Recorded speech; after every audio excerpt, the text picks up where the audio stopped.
All right. Hey. All right. We got some viewers now. Go ahead and do that. Let's see.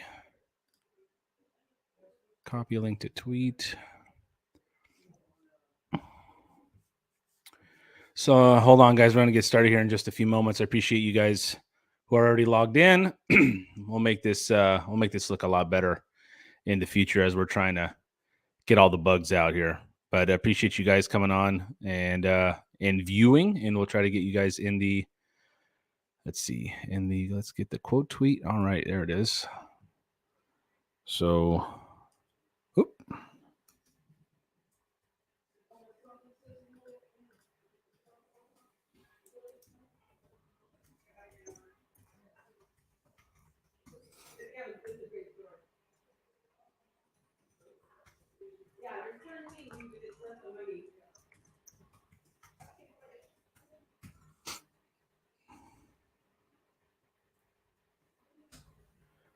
All right, let's see. Ricky, I see you, bud. I see you. Copy and hit that. Paste this.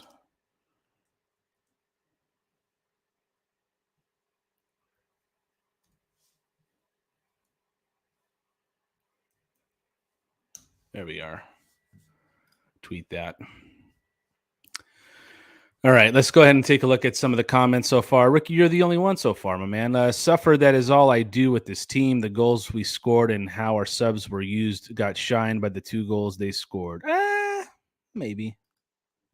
We'll try to get into it here a little bit more, but we have some got the viewers going. Hopefully we have some there we go.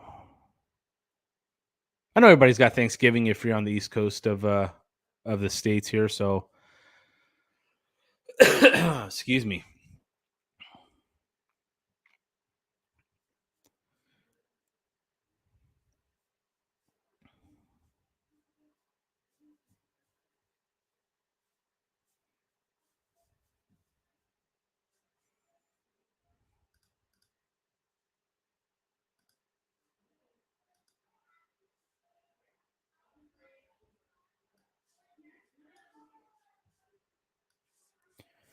All right. Put that over here.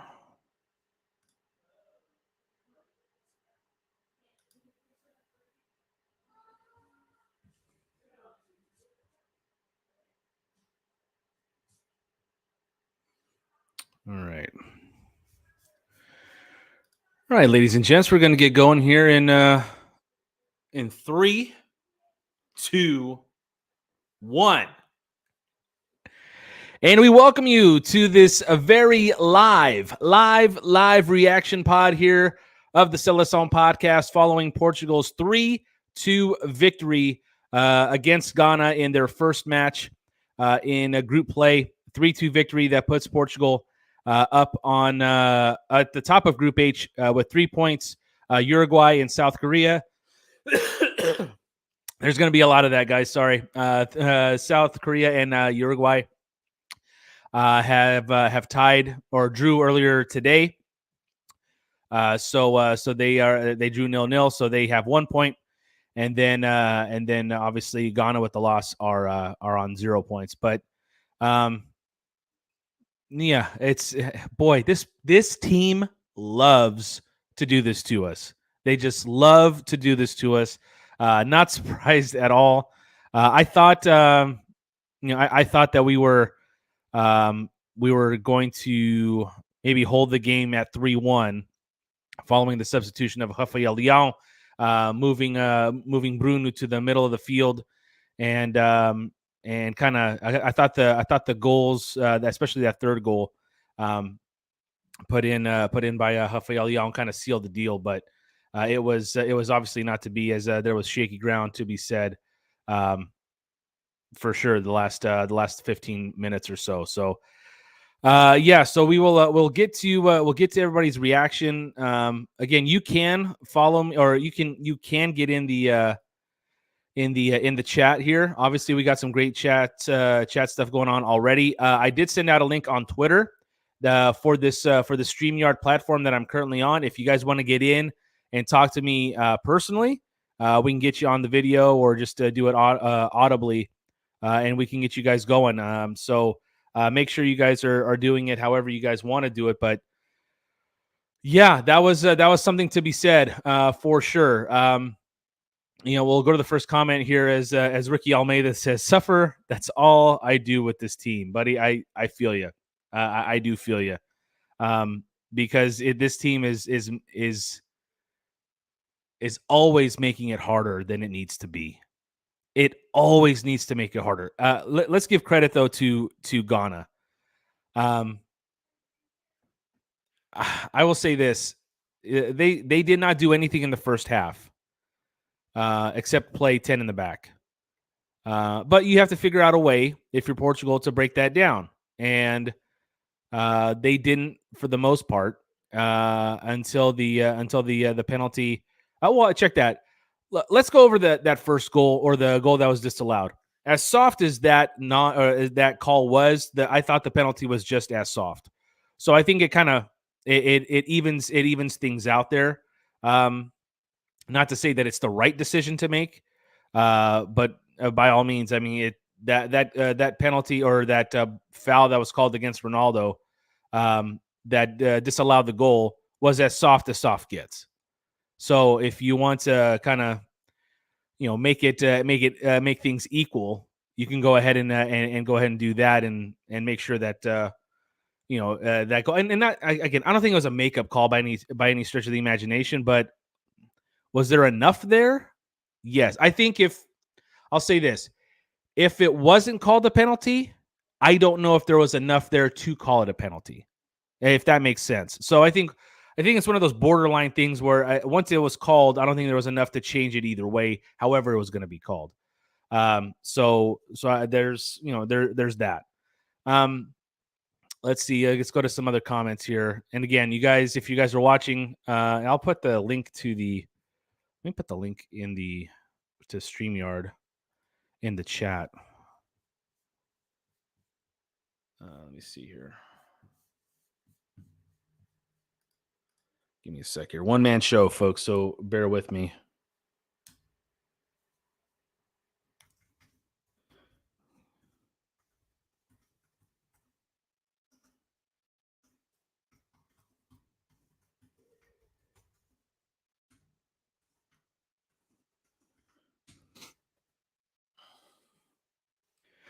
So again, let's go to some of the comments here, and one of them.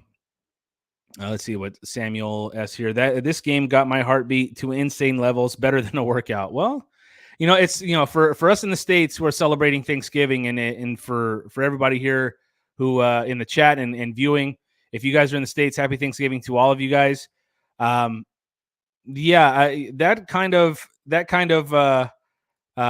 kind of workout early in the morning kind of sets us up for a nice kind of big meal, so that we can go ahead and get that big meal going without any kind of guilt whatsoever. So I would agree with Samuel S there on his assessment on the workout, because now I'm set up for Thanksgiving here. But better than a workout for sure. Victor Swaj has something that I wholeheartedly agree with.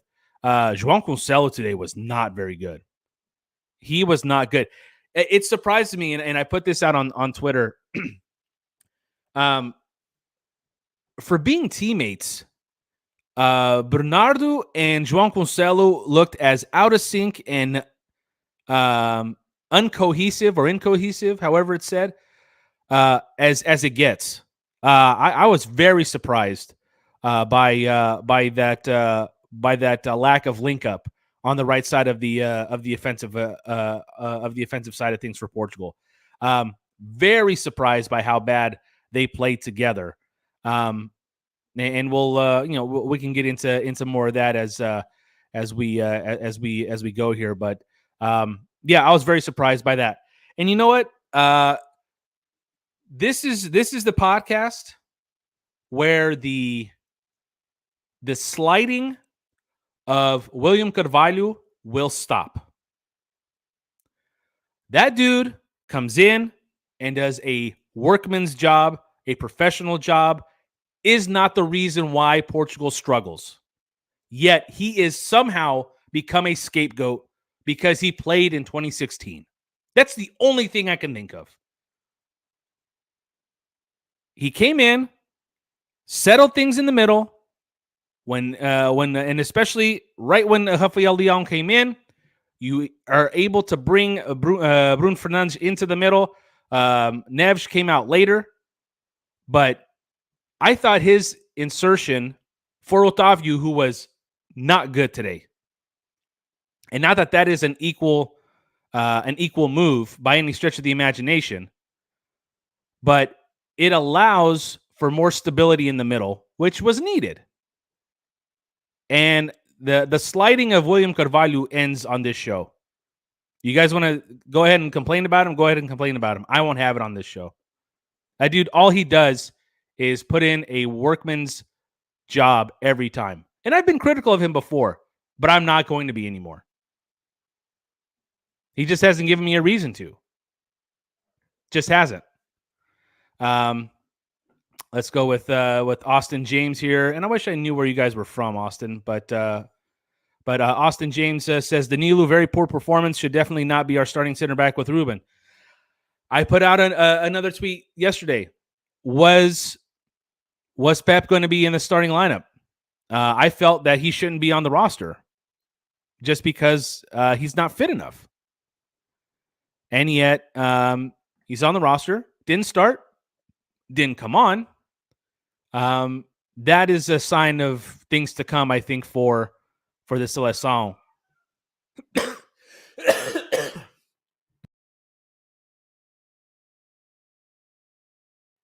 Sorry, y'all. Still fighting something here, but that's a sign of things to come, I think, for the Seleção, where unless it's going to be Antonio Silva, Danilo's going to be in there.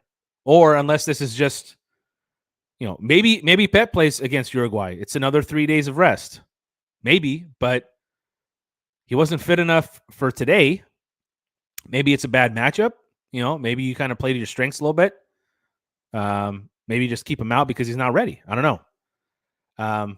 But we'll see what happens. But yeah, I'm not optimistic at all by anything that comes out of the center back position if Pep is playing this World Cup, unless he's going to make a fool out of all of us or especially me and play balls out, which he's very capable of. But he's been hurt.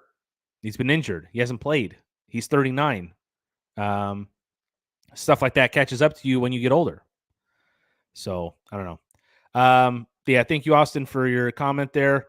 Miguel da Silva, that DC error. Yeah. That is a teachable moment for that young man. I already hearing people, Patricio should be in. It's a teachable moment. He's not going to make that mistake again. He will not make that mistake again. I think Diogo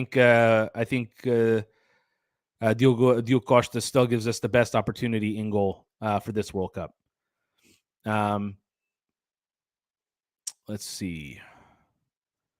Johnny 97 here. Antonio Silva over Danilo. We could see it.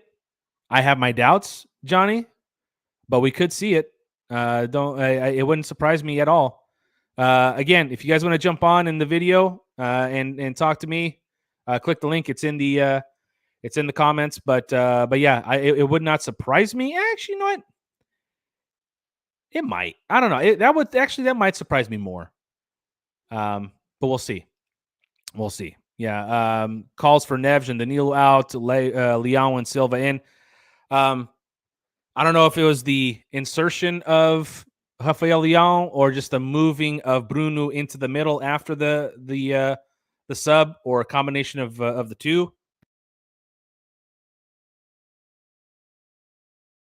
But it worked, and it should have been done earlier.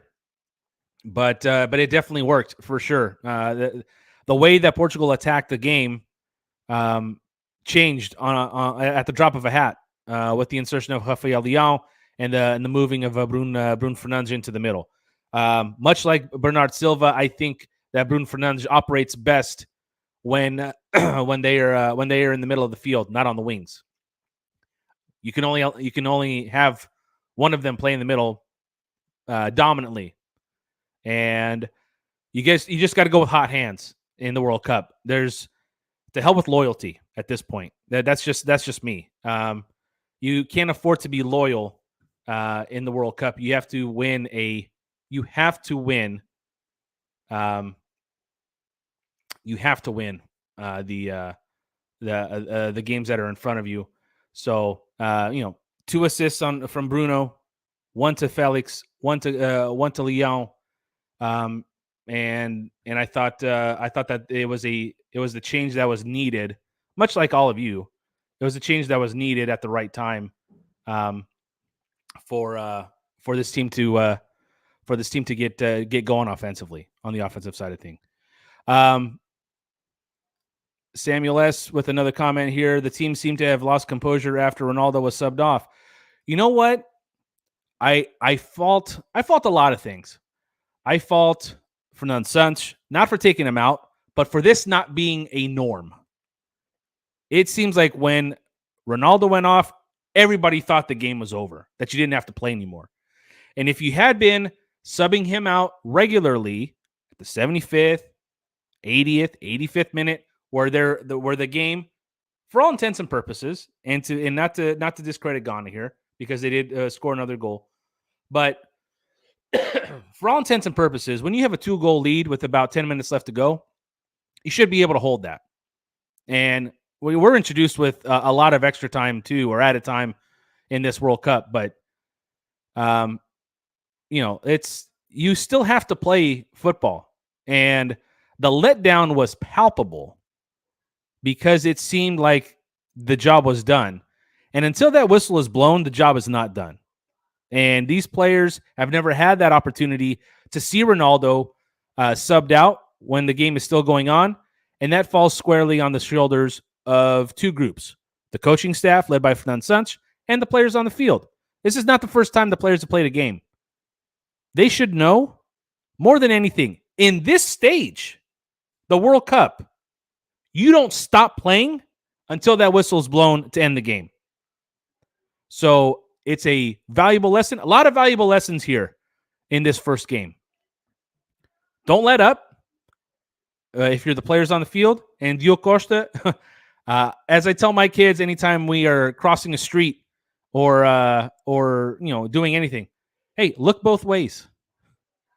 Look both ways. Look around. Pay attention. Pay attention to your surroundings. So we'll see what happens on Monday here against Uruguay. Let's see. Luciano Feltrin. They didn't call when Maguire was grappled, but call when Messi was. Well, okay. Let me actually go to your other comment here. The reffing has been horrid. It was not good today. It was not good today. And guys, I apologize for the cough. I'm still fighting something here. But I couldn't go without getting on and talk with you.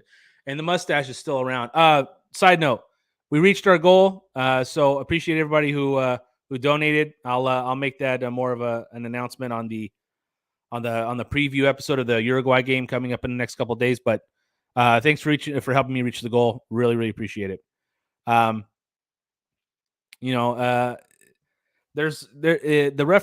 refereeing has been in the spotlight just because it's just been so different. It's been called so inconsistently on all the games. It's one of those things where it's like, I just wish there was a way for all the matches to be called consistently. And it just, it's human nature. These are human beings calling these games. They're different human beings calling these games, not the same one calling every single one. So we're just not going to have that available anymore at all. So it's like, how can we have some sort of consistency? Humanly, I don't think you can. You would have to have everything done via video and technology and AI and stuff like that, and that's just not going to happen. That's not how sports should be managed or refed and everything. But we'll see. We'll go to now AC Delgado, number 4. Ronaldo doesn't have the support to carry this team to the final.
final